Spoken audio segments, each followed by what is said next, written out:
Good morning, church family, and welcome to third, fourth, however many weeks this is of doing things completely different on Sunday mornings. We're all separated, we're all in our own homes, in our different places, but we're together in ways that matter, in lifting up our hearts to God and worshiping Him and His Son who He sent. This is a day where it is widely all over the world recognized as Resurrection Day. And this is the time where we turn our minds and our hearts back to that one Sunday morning that made all the rest of them special from that point forward. We want to talk about the resurrection of Jesus today. The sermon title is simple. It's a simple one. It's "The Lord Has Risen." And that's a direct quote from the early Christians who were running around with this news. They couldn't help but tell it. And it begins with not this big announcement or even a full understanding of what has happened, but with simply an empty tomb. I want to begin reading in John chapter 20 to help us sort of get our minds back exactly where they need to be. Now, on the first day of the week, Mary Magdalene came to the tomb early while it was still dark and saw that the stone had been taken away from the tomb. So she ran and went to Simon Peter and the other disciple, the one whom Jesus loved, and said to them, "They have taken the Lord out of the tomb, and we do not know where they have laid him." So Peter went out with the other disciple, and they were going toward the tomb. Both of them were running together, but the other disciple outran Peter and reached the tomb first.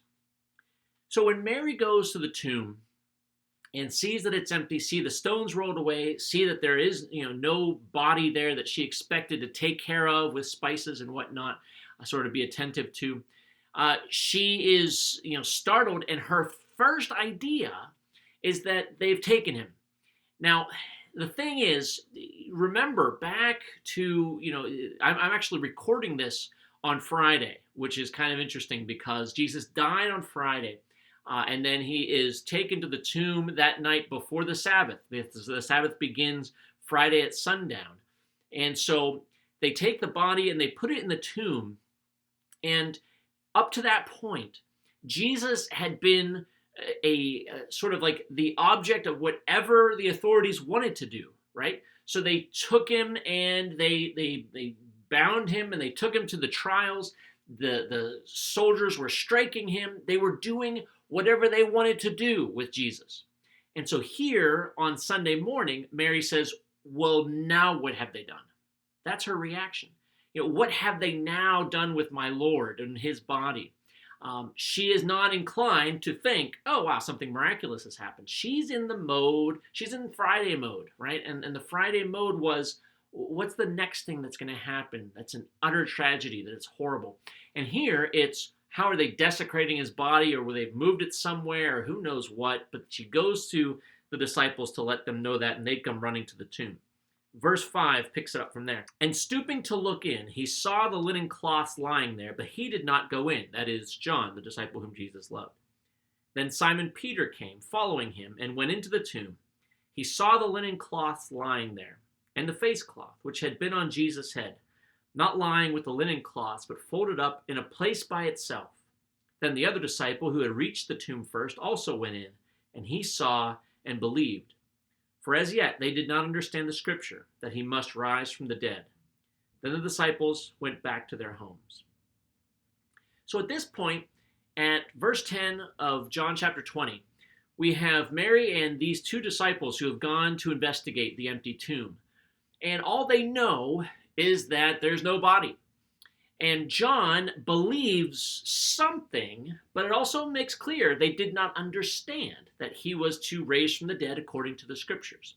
The narrator is sort of giving that to us, sort of letting us know, well, that they should have known, and Jesus has said, I'm going to raise, but they didn't put that together at that moment. And so what I want to talk about at the beginning here is that the empty tomb only gets us so far. All right? The empty tomb gets, okay, something's gone wrong. Something is happening. What have they done with the body? What has happened?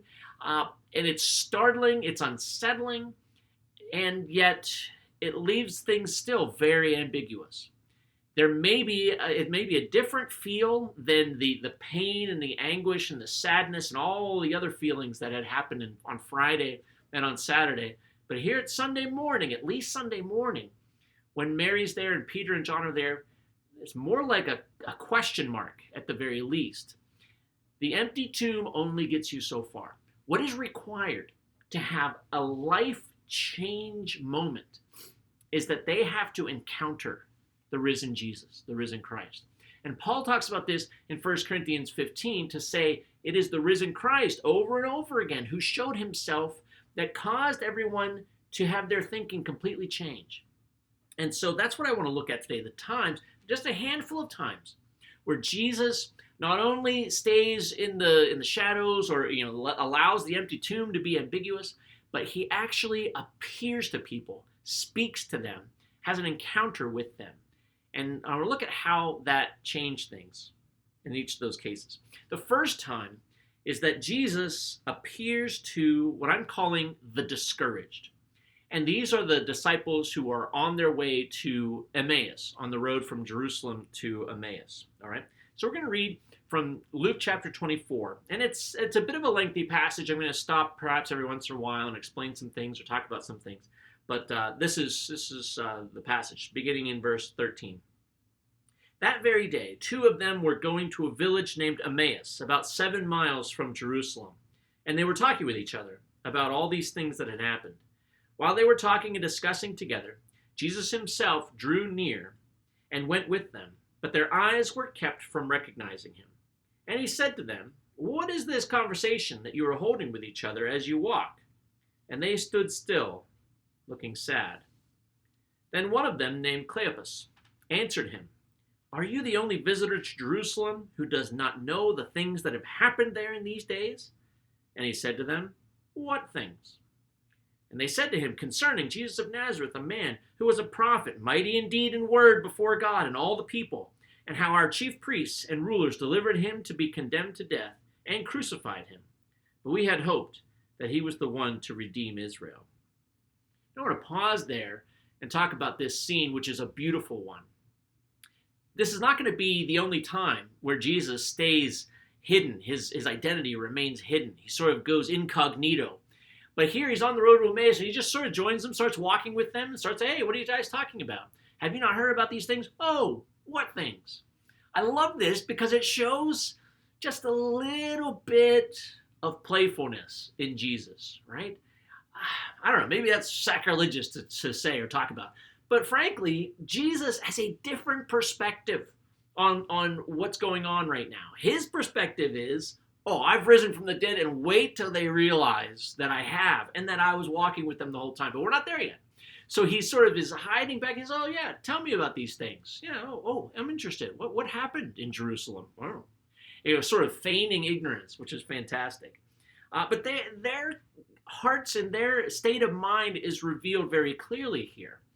They're walking along distraught. I love the moment here where it says they stood still, looking sad. They're walking along, and to describe this, look, we're just going to have to stop and describe how discouraging it is, how sad it is, because they're followers of Jesus, and they know what's happened to him. They know what has transpired. He has died at the hands of Rome, at the hands of the authorities, and they're having to describe it all over again. But I want to especially look at one line here, one phrase.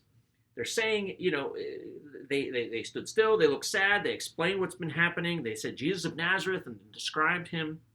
In verse 21, "But we had hoped that he was the one to redeem Israel." Now, the phrase, "but we had hoped," is the past perfect in grammar. And what that means is something has happened. It started in the past, and it finished in the past. All right? So if I say to you, on Monday, I had gone to the grocery store, what you would expect is that the next thing I'm going to tell you is something that maybe happened with continuing results into the present. So, you have, I went there and I had gone there, but then there's more to this story that now will continue. To say something had happened is talking about a bracketed period of time in the past. This has happened in the past, and now we have something different in the present. And so what they're saying is, we had hoped. There was a time, a bracketed period of time, where as his disciples, we were just elated. We had hope in our hearts. He's going to redeem Israel. He is the Messiah. And they walked with him and they learned from him. And their hopes rose and rose and then came to an end. The hope ended. We had hoped. And now our hope is gone. And now we're leaving Jerusalem miles behind us. Their goal is to put Jerusalem 7 miles behind them. And just think about that for a minute. That's a long walk. That's a journey, not just, I'm heading down the street.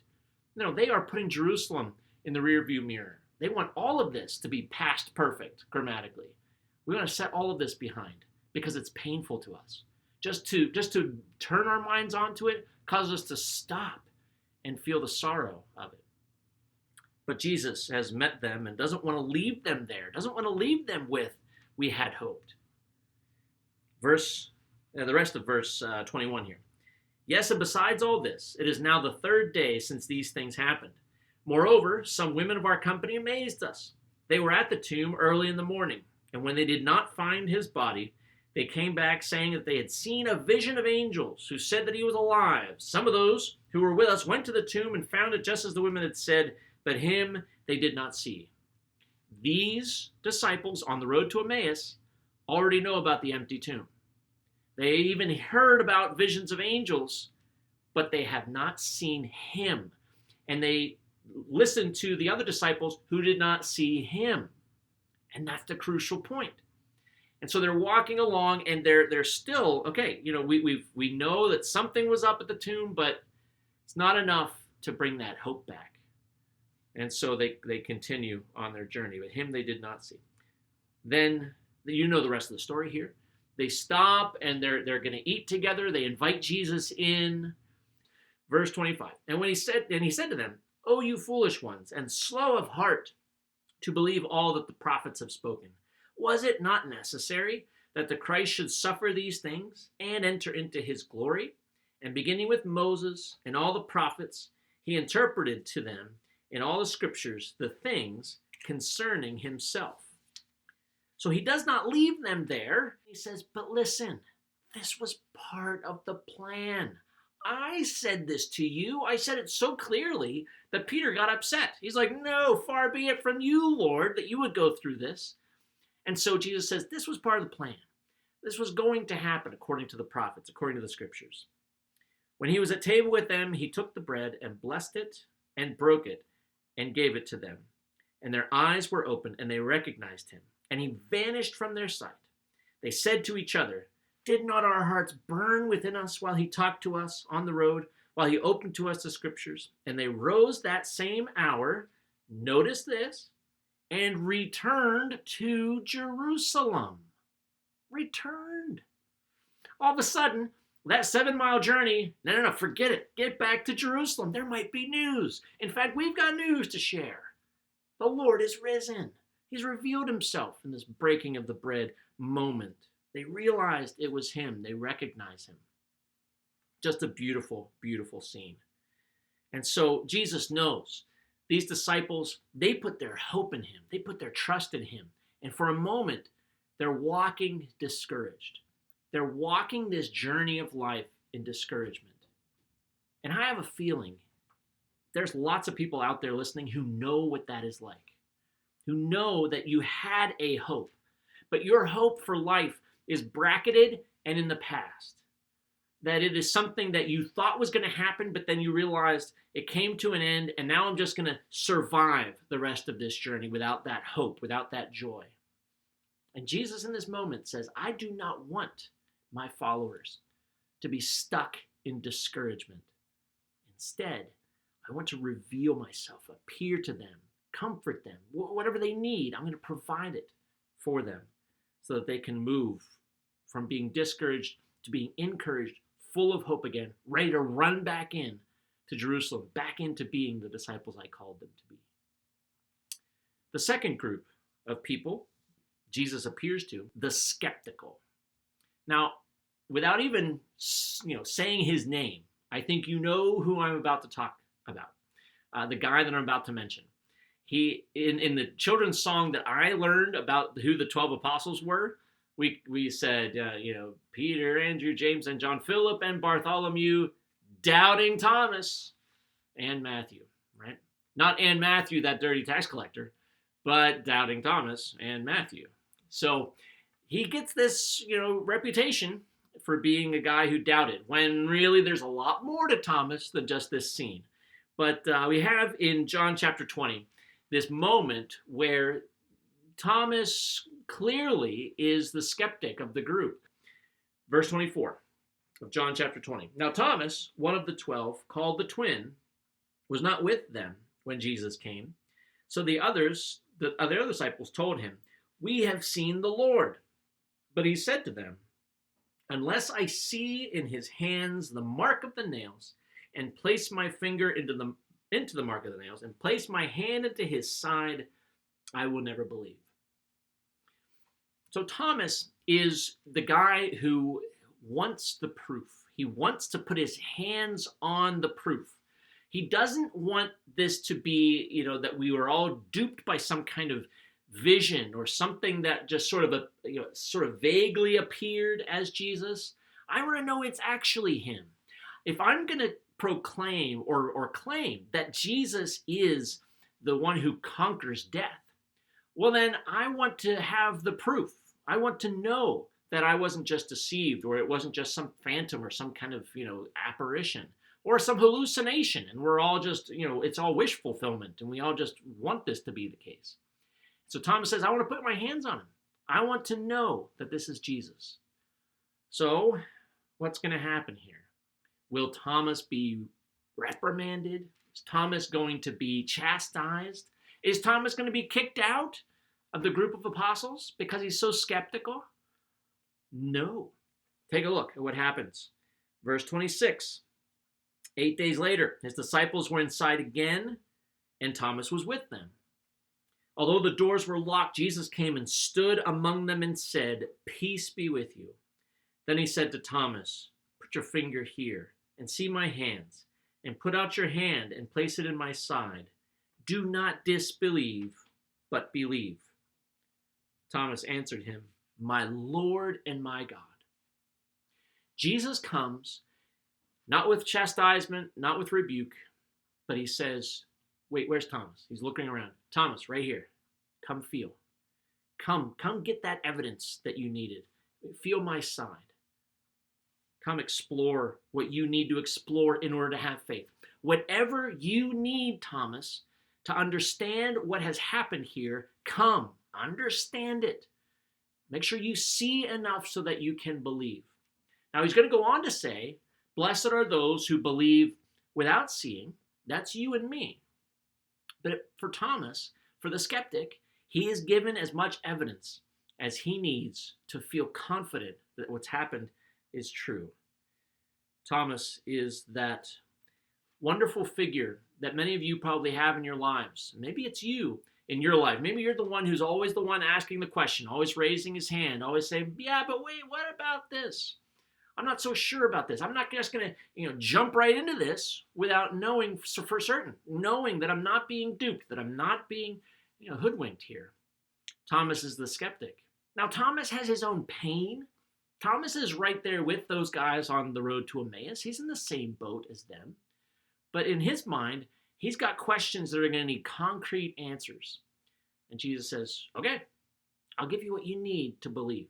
And I believe that is a promise for the skeptic today. I believe that Jesus is one who will not simply say, always take it on faith. If you need evidence, if you need to have the research presented to you, well, then that's part of the church's mission as well. And there are people, wonderful thinkers out there, and that's all they do all the time. They say, well, here's this evidence, here's that evidence. And they have convinced people over and over again, people who are at least willing to consider that evidence and take it seriously. Thomas, as the skeptic, is not cast out. He is, in fact, given a blessing, and that is to have his faith restored. And Thomas expresses the highest understanding of who Jesus is in the entire Gospel of John. My Lord and my God. Jesus does not stop him. He doesn't say, "Oh, Thomas, you're exaggerating here." He says, "Yes, Thomas, now you see. I'm God in the flesh. I am fully God. I am fully man. I am God the Son, who is now appearing to you, having conquered death, having atoned for your sins on the cross." And Thomas finally gets it because Jesus appeared to the skeptic.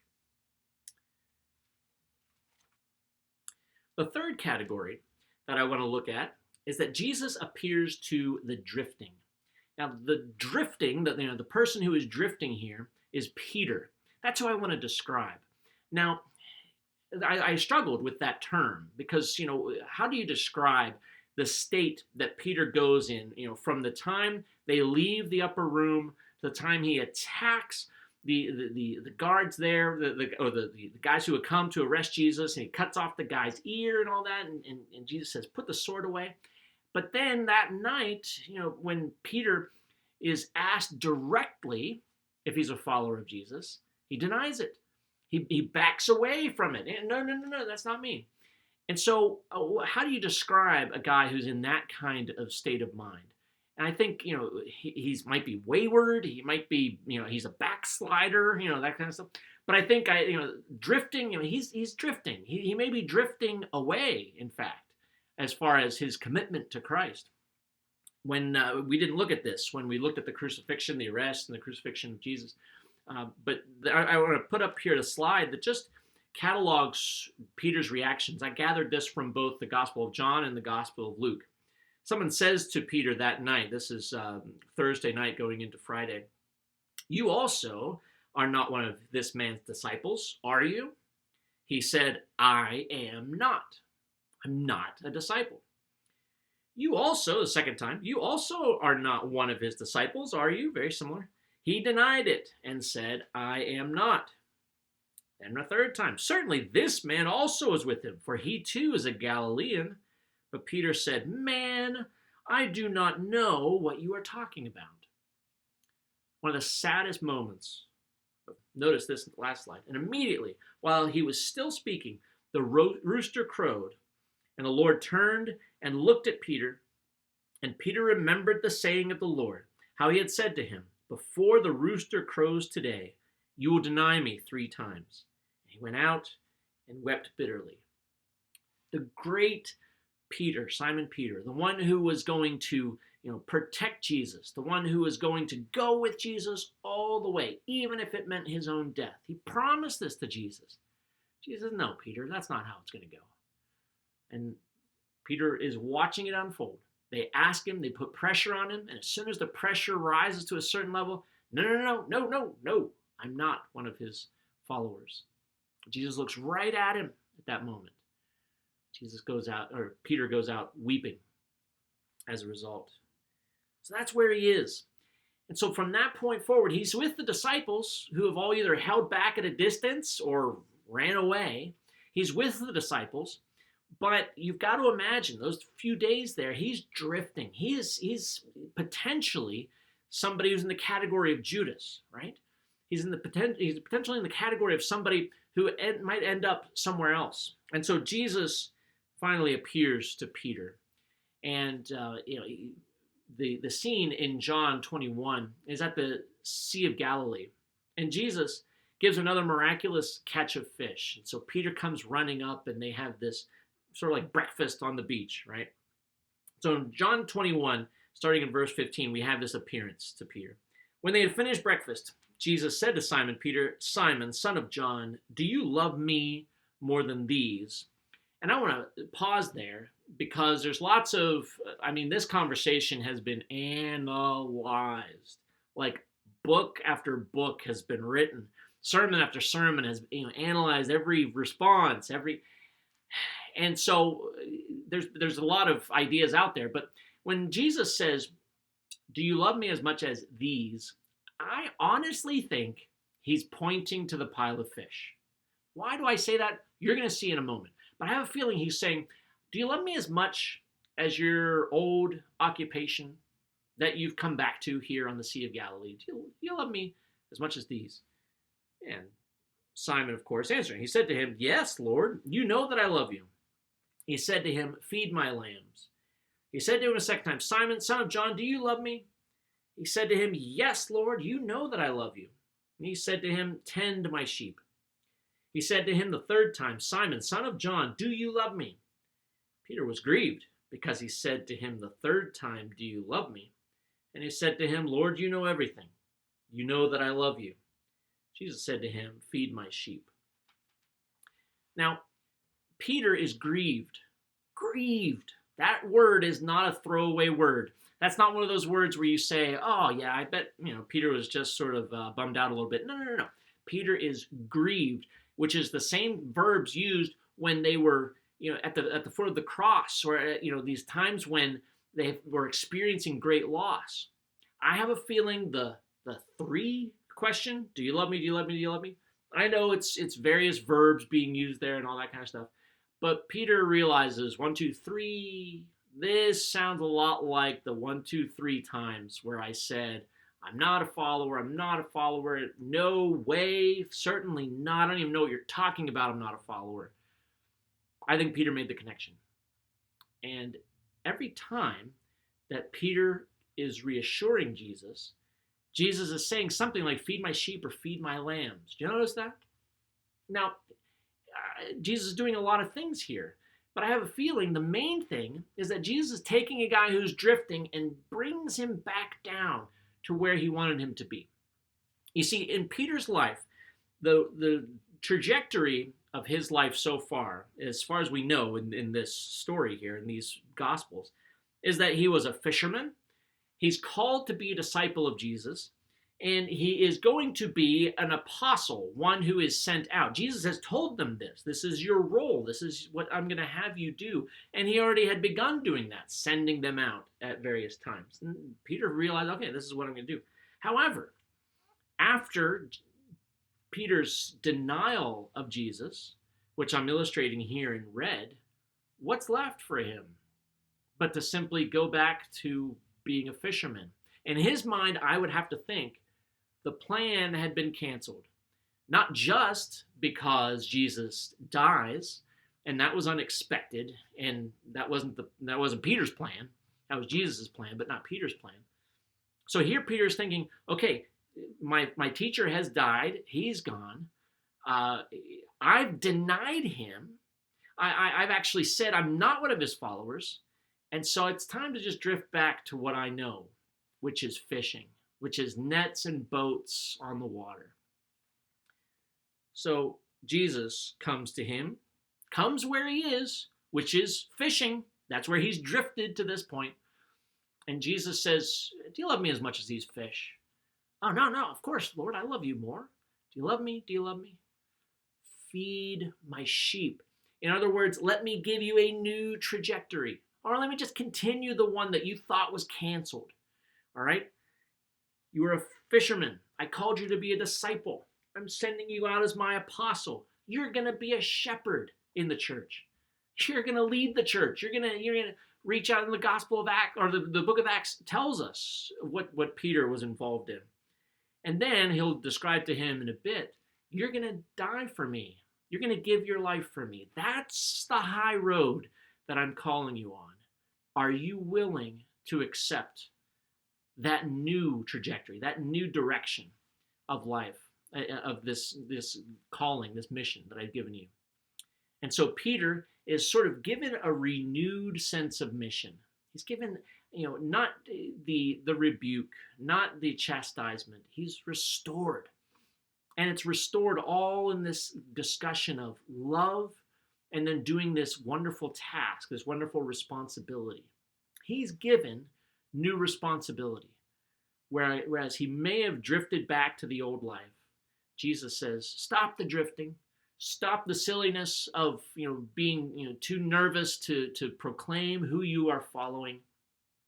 I want you to continue on this path. And ultimately, you're going to be led away to a place you don't want to go.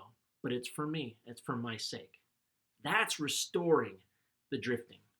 And that's why he appears to Peter.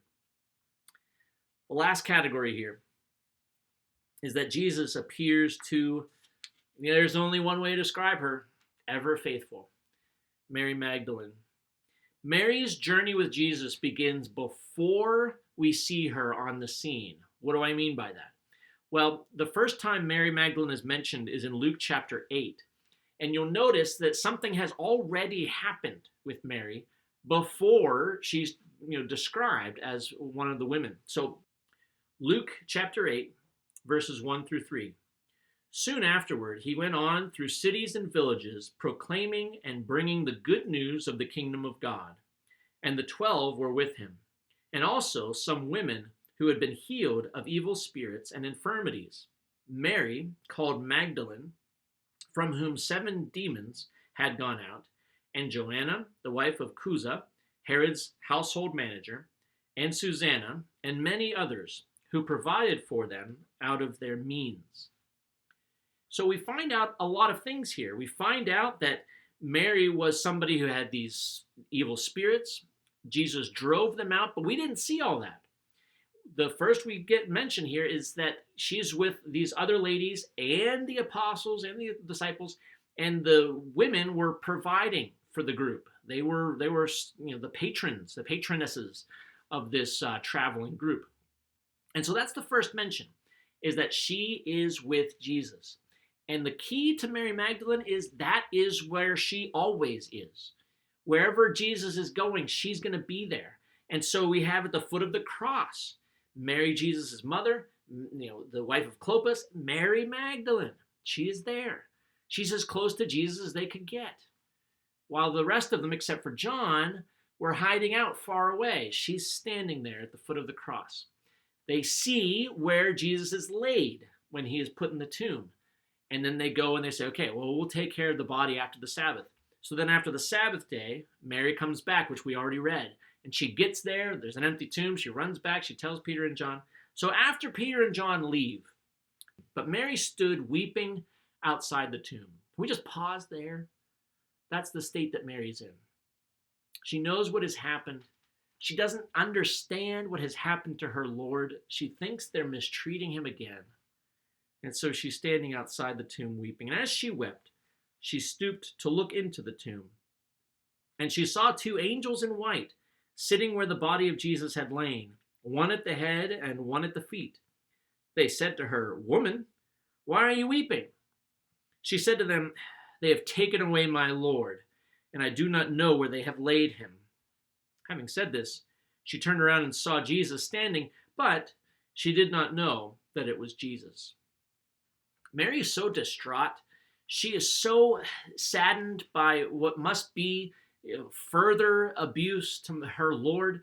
She's not even impressed by the angels, right? They may be fearful looking or whatnot, but she's like, I'm just distraught. It's good to see you, angels, but you know what? I just need to find my Lord. And she turns, and there's Jesus. She doesn't know it's Jesus. So we have incognito Jesus again, right? Playful a bit, a little bit playful, a little bit, he's excited. I think he's full of joy. He can't wait to reveal himself. But she doesn't know it's him, right? So she turned around, she saw Jesus standing there. Verse 15. Jesus said to her, "Woman, why are you weeping? Whom are you seeking?" Supposing him to be the gardener, she said to him, "Sir, if you have carried him away, tell me where you have laid him, and I will take him away." I love this. Mary says, you know what? If you've taken him somewhere, I'll go get him. And I'll take him. I'll throw him over my shoulder. I'll bring him back here. I'll do it with my bare hands. I love Mary and her toughness, right? I will make this happen. Just tell me where, all right? Quit messing around and tell me. Jesus said to her, "Mary," calls her by name, uses her name, and suddenly she knows, right? She turned and said to him in Aramaic, "Rabboni," which means teacher. She turns around and she uses this phrase, this word that is not just teacher, but it's that there's a familiarness to it. There's a familiarity to it. It's like the difference between saying father and saying Abba. And this was a term of endearment from her toward him. We had a teacher in 8th grade, Mr. Preston, but we called him Mr. P And sometime, but it was a term of endearment. It was a fun term. It was a good term. It wasn't just, oh, Mr. Preston, being very formal. Here, she's using a term that is familiar, a term that, just reveals how endeared she was to him. Jesus said to her, "Do not cling to me, for I have not yet ascended to the Father. But go to my brothers and say to them, I am ascending to my Father and your Father, to my God and your God." Mary Magdalene went and announced to the disciples, "I have seen the Lord," and that he had said these things to her. Mary is sent out, and in all four Gospels, Mary Magdalene is the first one given the testimony that Jesus has risen, that Jesus is now back from death, having conquered death. And so she goes out from there excited and ready to tell. And of course, then we have all these other stories that are intertwined that we've already looked at. Thomas isn't going to get the news for a whole week. You have the guys from Emmaus who think that the ladies are out of their mind, and so they start heading out from Jerusalem. And then, we have Peter who didn't believe, who probably won't believe until he sees Jesus face to face. But here, the one who was ever faithful, the one who was so distraught, the one who was simply standing there at the tomb, she was not headed to Galilee to fish. She was not, wherever Thomas was, not hanging out with everybody else. She was not on the road leaving Jerusalem for a 7-mile journey. The place where she wanted to stay was right there. How can I be of service to my Lord? All that's left is his body that I need to care for, that I want to bring back where it's supposed to be. So the best category for Mary is that she is ever faithful. And here, God isn't just going to speak to those who are, the sinful or the rebellious or those who are, drifting. He stops and he acknowledges, he gives Mary this moment that she's been faithful all this time. She has been with him all this time. She has faithfully listened and she's faithfully followed. And so she's given a kind of gift here to say, you who have followed me all this time, you get to be the first one to carry out the good news. And so Jesus appears to the one who was always ready, always willing. And there she's given the first task. The Lord has risen. And he doesn't simply leave it ambiguous.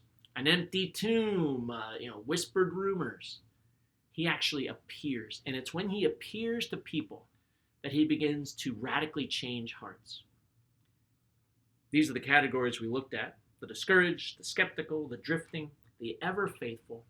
I have a feeling everyone listening to this video lands in one of those categories, or at some point in your life, you would fit into one of those categories.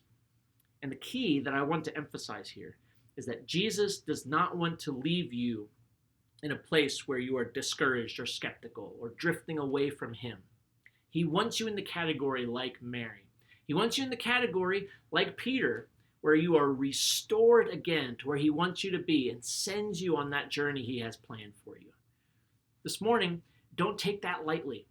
Think to yourself, how do I need to respond to a God who wants to not only be the character in a book that I read, but he wants to make a difference in my heart. He wants to appear to me. Now, you're not going to have a mystical experience, of Jesus appearing to you, but he's going to appeal to you on the weight of what he has left behind, his word. And so today, you may need to respond to his word. You may be skeptical. You may be drifting. He says, I don't want to leave you there. I want you to come and realize what I have done for you. I have gone to the cross for you. All those things that we talked about last week. I went through the pain. I went through the separation from my Father. I took on your sins. All of that for you. And so I don't want you in a category that says, I don't know where this journey is leading me because my hope is something of the past. He says, let me open the doors to hope for the future so that you can have a right relationship with God the Father and that we together can start doing amazing things in this world. He wants us to be on a mission like Peter, like Mary, feeding, proclaiming, reaching out with the love that comes because we've been loved by God first. That is the message this morning. He is risen. And now we go out with the hope that now we can serve a God who opens up the doors for us. Thank you.